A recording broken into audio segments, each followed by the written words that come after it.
Today we're answering the call and we're going to review Critical Role and Wizards of the Coast coming together to make a book, Call of the Netherdeep. Brand new book just came out. We get early access here. So if you like these type of videos, let me know, because I do like to give y'all early access sneak peeks and give you my thoughts, some things we can extract from this book, what we could learn from it, how you can apply it to your games, and if you should get it or not. So that's what we're going to go over. What is this book? What's inside of it? What can we learn from it, take from it? And then, is there enough left, and is there enough reason for you yourself to buy the book? So leave me a comment down below if you'd like these type of videos of these early access sneak peeks, and let me know what you think of the book. Are you excited? I know Strixhaven was a bit of a flop for a lot of people, and we'll talk about that too at the end of the video, but this video is an adventure. It's an adventure, levels 3. You start off at level 3 through 12, and what's really cool also, as the first little side note here, is Explorer's Guide to Wildmount. There's actually a connection here where you can play some things in there to get from levels 1 to 3. It's just to stay in the world of this Critical Roles universe that they've created now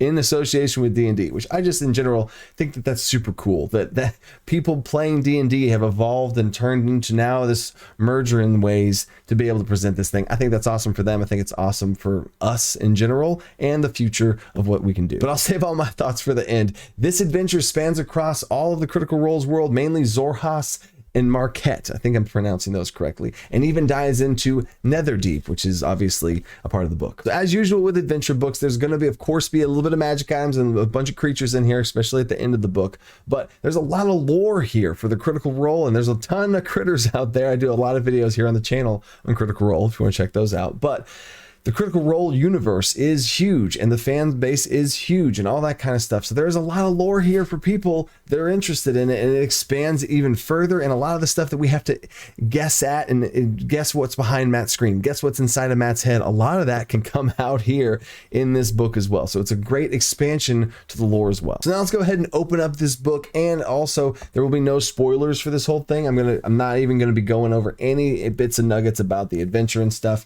I'm going to have an overview of everything, no spoilers whatsoever. Overall, there's 7 chapters in the book, and they have a little adventure overflow chart here of an introduction, which is a whole bunch of stuff at the beginning that you're going to want to need to know. We're going to go through a bunch of that stuff here, what cool things we can take from this, especially rivals. Rivals are so cool, but I'm getting ahead of myself.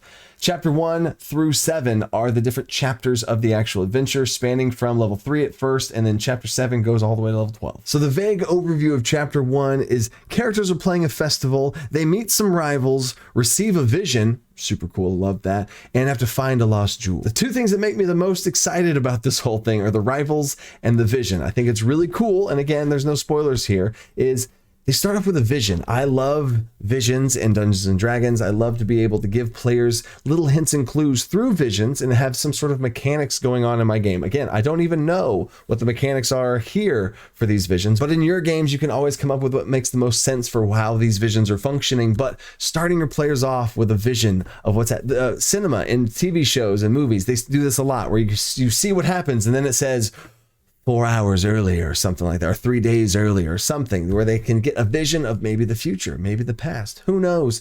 And it makes them maybe a little bit more curious or hungry towards what the lore is, why, and have to start answering questions. I think it's a really good motivator in some ways to be able to sprinkle into your campaign. So I love that in general. They don't even go into deep mechanics of it, and I don't even know what the vision is. I purposely want to keep things spoiler free for this.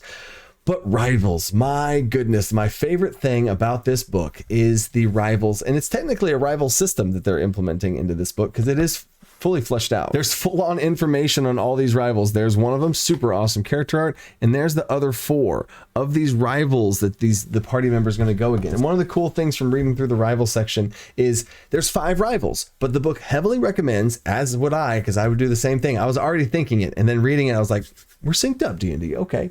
Is if you have a party of 4, then those rivals should be also matched at 4, and just kill off one of them. The book literally says to kill off one of them in some big grand way. And I was like, oh, what a great thing, because they have 5 of them. So you could start the game off in some way and then have an epic death for one of them and really set the tone. I love that for the start of a campaign. So this rival system is very deep and spread throughout the entire adventure. So just that concept alone motivates and inspires me. I love having rivals or opposing people. We always want to have reoccurring BBEGs, but rivals are technically heroes. And the book is talking about how you as the dungeon master playing these characters want to be the heroes of the story. They're trying to be the heroes of the story over the PCs, right? Now, do we really want that to happen? You know, that's up to the players to make sure that doesn't happen, but that's a really cool ploy, a really cool tactic, a really cool theme going on here of these rivals also growing in power. They're also acting in the world. And that also makes me start to run off. And this is, I'm freestyling off the book here.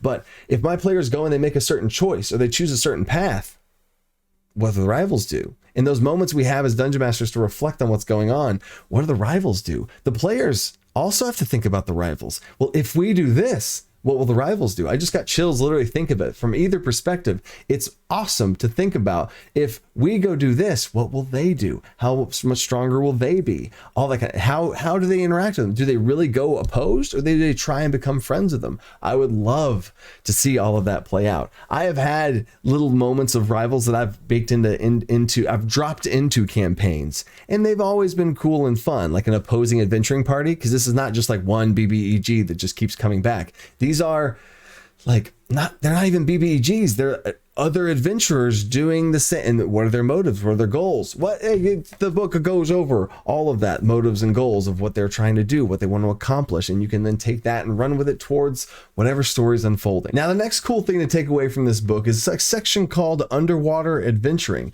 It's literally only this big. It's just like 3 paragraphs, but it made me be like, oh, well, I wonder what kind of underwater adventuring is going on in here for them to even have to say that in this book. So I'm going to throw my homebrew hat into the ring on here and add what I would have added to this book if they asked me, you know, if they wanted to know. And this is a big deal because this is the first time I'm going to be reading from Al Kantor's Almanac. Al Kantor's Almanac, my book I released over on Kickstarter that's about to be released now in the next couple months here. It's coming close. This is text from Al Kantor's Almanac that's in the works right now. So this is mechanics for holding your breath, because I think holding your breath in Dungeons & Dragons, it's minutes long, like a minute plus your constitution, 1 plus your constitution modifier in minutes of holding your breath has been always ridiculous to me. And sure, if they're sitting absolutely completely still, like meditating or something, sure, maybe, but I just, in combat, it's always felt ridiculous that you can think that someone can hold their breath while swinging a weapon, getting hit by damage, all that kind of stuff, swimming, whatever you're doing. You're not gonna be able to hold your breath as long. And I'm not saying this from like, oh, it's my immersion. I'm not saying that at all. I'm saying from a dungeon master's perspective, it doesn't, like, I can't make my players feel worried about losing their breath, whether it's they're holding it from poison, not wanting to breathe stuff in, or they're swimming underwater. I can't make them I can't make that a mechanic of something that's going on to be afraid of or respect or worry about if you can hold your breath for 5 minutes. Like that's crazy. You're not gonna, combats don't last that long. So here's my system here.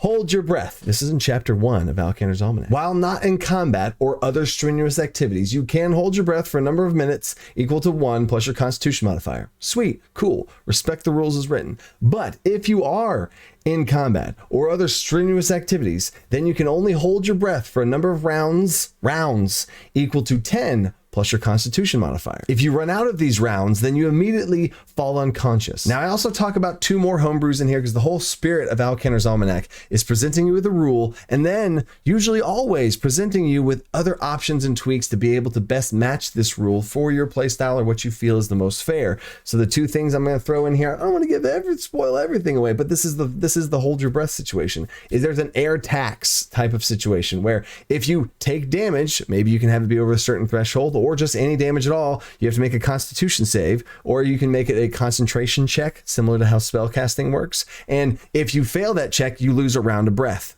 Ooh, oh no. Or if you don't like immediately falling unconscious, you can have, once their rounds run out, they make a constitution save to be able to try and keep their consciousness, and each round they're fighting to hold their breath for that last little second. Now, with that mechanic, there's a lot you can do with underwater combats to be able to, sure, you're swimming along, but if you roll for initiative and you're in combat, it's now based on rounds instead of just minutes. Who cares? It's 5 minutes. No combat lasts 5 minutes. I can cast spells and be attacked and hit in the stomach by things and not affect my breath at all. So anyway, there's my rant on that. But back to the Netherdeep. Now, should you pick up this book or not. If I had to give this a rating, again, every video I've done these before of these early access releases, I usually have given a rating in some way. And I am in general a very positive person. So yes, my ratings have been a little high. I love dragons, so Fizzbands was up there. Wild Beyond the Witchlight, super fun carnival. I kind of wanted to run it. It looked really interesting. I still want to run it right now. I love the Feywild. Strixhaven got a whole bunch of crap from different people and saying it's like, oh, it's just like a Harry Potter Hogwarts thing. But in general, for me, maybe it's because I'm a teacher in real life, so that kind of felt kind of cool of like, oh, what if I did that D&D? Oh, so that sparked some interesting creativity that of course I would take and run with myself, and I'd probably have to homebrew patch a bunch of different stuff based on some of the things I've heard from Strixhaven, but it still excited me. This book, it doesn't excite me in as big of a way. So I'm going to say for this book, I'm going to give it a 6 or maybe a 5. I'm going to give it a 5, right? Just because, I mean, it's well done. It's cool. I love Critical Role. So that all of those things are why it's gotten up to that point. But as far as an adventure, also keep in mind, I'm a homebrew DM. So a lot of the stuff in Exandria and all this world and Wildmount and all these different places, it's really cool and it's really awesome. And it would inspire my world building, but I always homebrew from scratch all of my world building. So a lot of the stuff of this Critical Role world building stuff, like we also got in Wildmount, that this now is a fully expanded world. A lot of that, I love Critical Role, and you can tell by my channel, but is in my game, at my game table, Critical Role's world doesn't truly apply in all of those ways. Lots of inspiration, and that's great. But as far as the adventure goes, in general, I don't run adventures. So that's already going to bring it down a notch. And I have just too many other things that I'd want to run before I'd run this. But that's my number. And by all means, if you are a big fan of Critical Role in this world, in this universe, it is going to be an amazing thing. Looking through, just scanning through some of the stuff, as much as I know about Critical Role, it was really cool to see some of the art and some of the little story nuggets and the direction that maybe things could possibly go in based on what you know, and bringing that Critical Role's world to life in your game table could be amazing, especially paired with a Wildmount book. So that number might come up to 7, 8, 9 if for you. If you're looking for an adventure to run in Critical Role, this is literally the best thing. You know what I'm saying? So I would say the perfect target audience for this would be a dungeon master who wants to run an adventure in the setting of Critical Role's world. Then this 100% would be a must buy for you. But are you that person? Who knows? So if you do want to pick up this book, check out the links down in the description. I have an affiliate link that'll help out the channel a little bit. And if you do want to keep helping out and showing some love to what I do,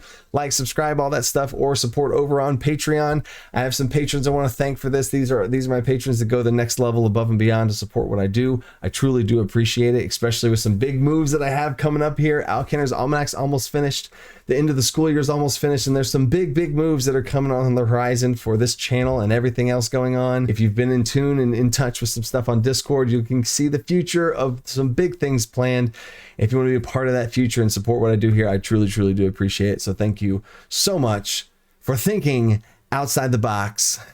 Peace.